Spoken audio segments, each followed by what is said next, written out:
Hello everybody and welcome back to the Jackass of All Trades.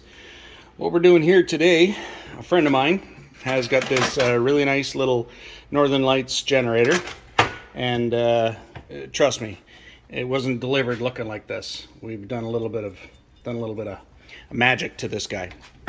So what the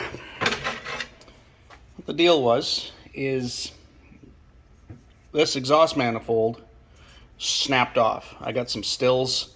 I'll kind of put them in right about here, what it looked like before we did some doctoring. So what we did, some of these threads were damaged from the exhaust manifold stretching out, and the wet elbow stretching out from a corrosion expansion.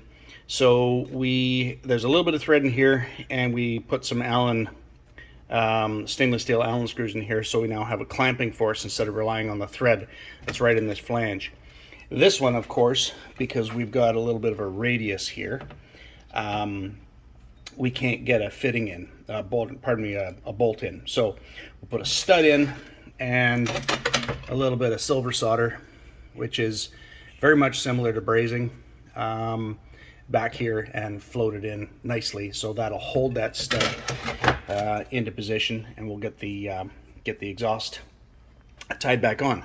Now, the reason why it looks like this is we put it in an oven at about 250 degrees to get the whole thing nice and warm, so we could get this little spot cherry red without creating some internal stresses. Then put it back in the oven on a self-clean function, because we're going to paint this, we're going to sandblast this, and then powder coat it. And we're also going to do the same thing with the rocker cover slash intake manifold slash oil vapor separation, all in one. So I sandblasted this for about 3.5 seconds in a little sandblasting booth that I kind of made that didn't have the right gloves, didn't have the right shielding, didn't have the right anything. So I went from this mess, which is my little grinding booth and powder coating booth and whatnot, which has got a nice little exhaust and works really well for the right things, does not work really well for sandblasting, because it did not take me long to realize that this ain't gonna work. So I went to our local, in the States you guys call it Harbor Freight, up here we call it Princess Auto. We're gonna get this thing put together and see how this is gonna work. We always wanted a sandblaster.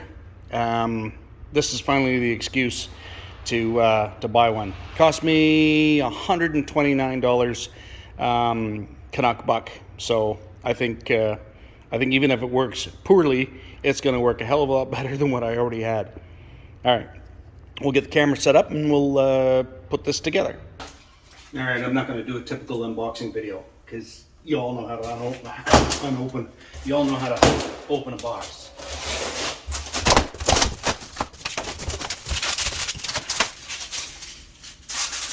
More styrofoam for the environment.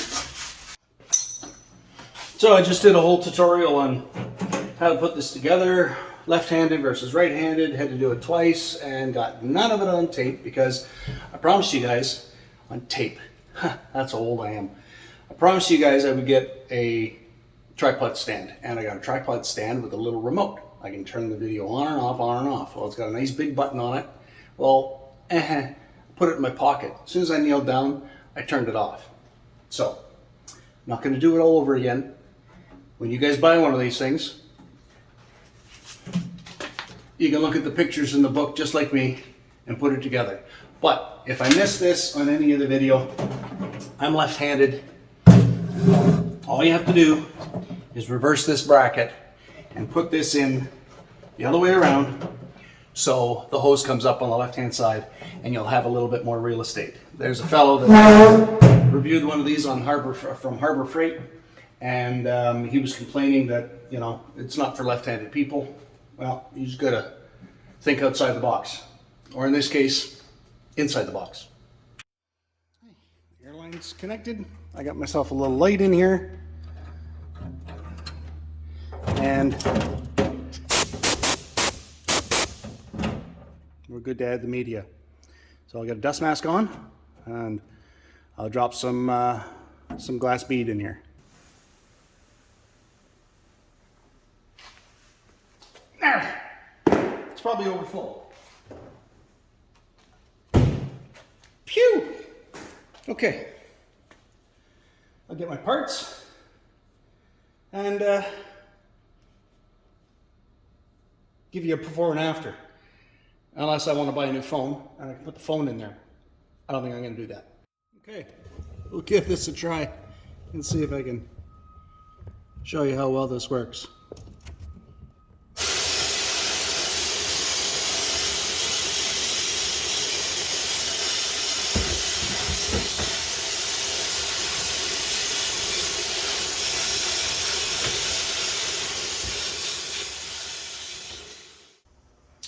Okay, I've got the sandblasting done. Now, it's important. Now I'm going to powder coat this next. Little masking trick I'm going to show you. This is the exhaust ports. Sometimes you can just use a bolt, hold the old gasket in place, but there's these areas here that I don't want to fight with. So you mask over the whole works like I've done here, and then a little fiberglass hammer, cute little guy.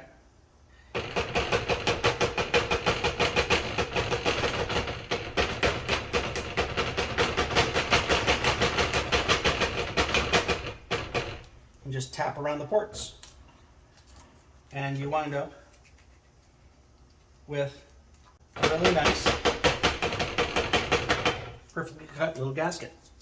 I'll show you when it's done.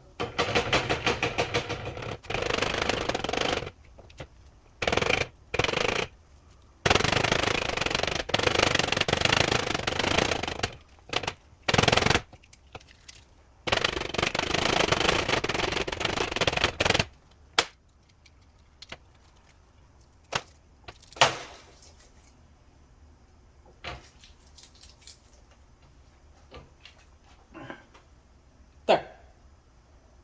Perfectly done. Now I can powder coat like crazy. Just peel it off before it goes into the oven. I can even leave it on and it just burns off.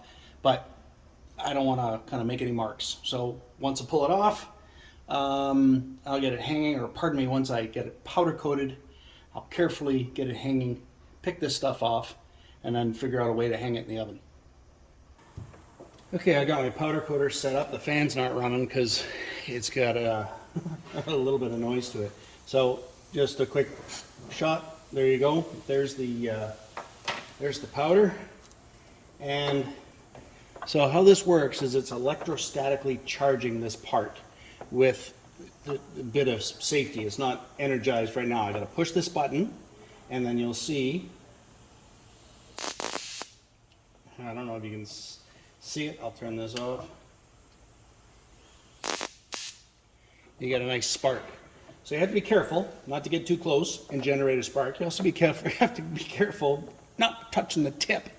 So I'm going to get a mask on. I've said that a bunch of times. This time I'm actually going to do it, and turn on the dust fan, which tends to make a bit of noise, but keeps some of the mess down. Got my dust mask on. Fan's running. Let's see if we can powder coat this little guy.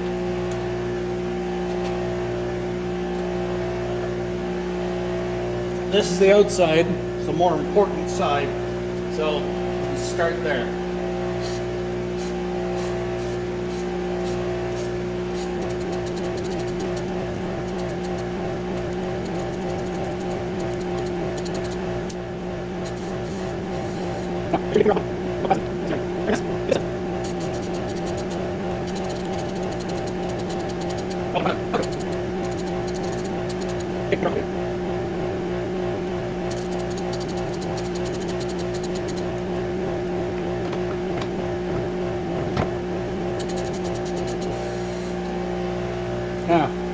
Make sure you take your finger off the button.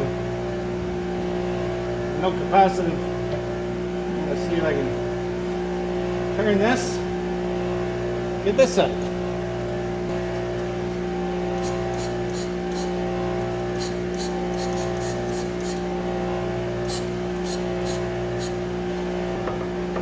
Let's see if I can get that moved from there. Actually, while it's hanging there, I'm going to get some of the masking off. So I got to be very careful not to knock it because it's the electrostatic charge that holds it there. So I'll be gentle.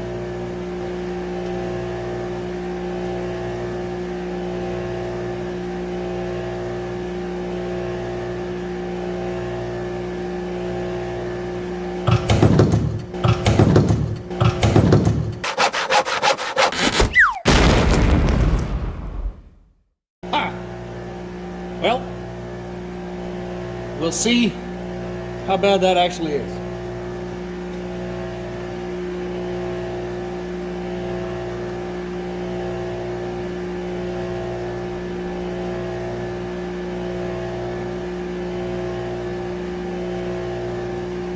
Not too bad on the one side, so I'll finish peeling off the masking and then I'll re-hit that one side. Got to use a little stiffer wire, I guess, for some of this heavier stuff. So, all right, we'll continue. Okay, oven's preheated to 450. I'll see if I can get that part in here without burning myself. Or dropping it for a second time.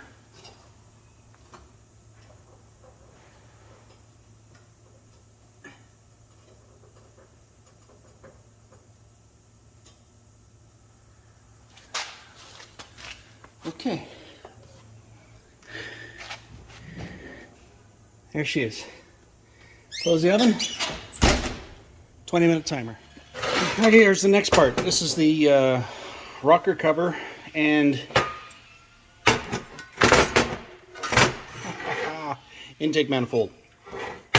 Rocker cover area, intake manifold, or air plenum, I should say, air box. Foam filter goes in here, air comes through here,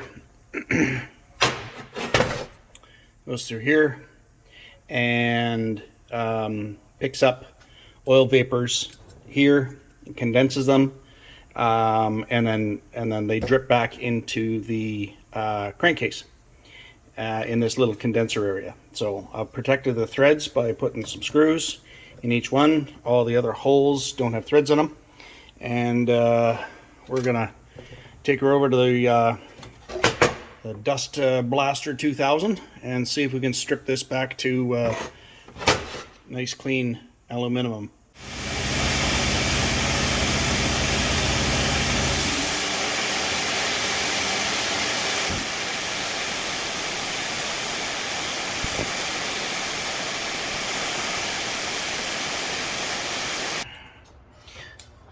So, got this all sandblasted,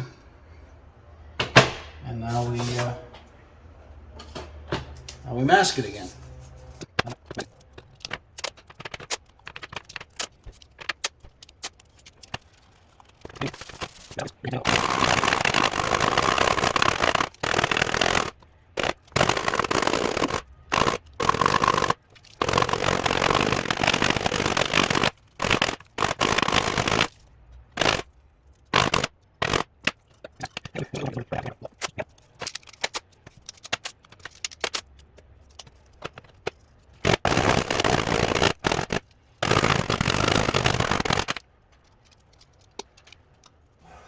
All right, see, just push down in there. So now the powder coating is going to get on the surfaces. Oh, for Christ's sake, look, there's an area I forgot to sandblast. And that's gonna bug me. Well, back to the booth. Okay, I got it all finished up here. The rocker cover is the exact same process. Took the powder coating a little bit better. I think the aluminum has a little bit more teeth. So same process as the exhaust heat exchanger. However, I didn't drop this one, which was a definite plus. We had some concerns about the coolant bung. That bung I thought was epoxied in.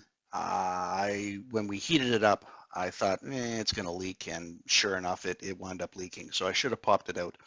Jordan wound up taking it apart in the field, putting a new O-ring in there, bedding it in with some high temp RTV, and works like a charm. So this is a generator for the motor vessel SeaWitch. Jordan's got a YouTube channel. I'll put a link in the description. And I encourage you guys to go over and check out what Jordan's got going on. He'll put something up soon on the repair of the generator, the failure points, and that sort of stuff. So until the next time, I appreciate you hanging with us. If you like it, like it. Do you want to see more of it? Subscribe to it, and we'll see what more content we can bring to you. Thanks so much for watching.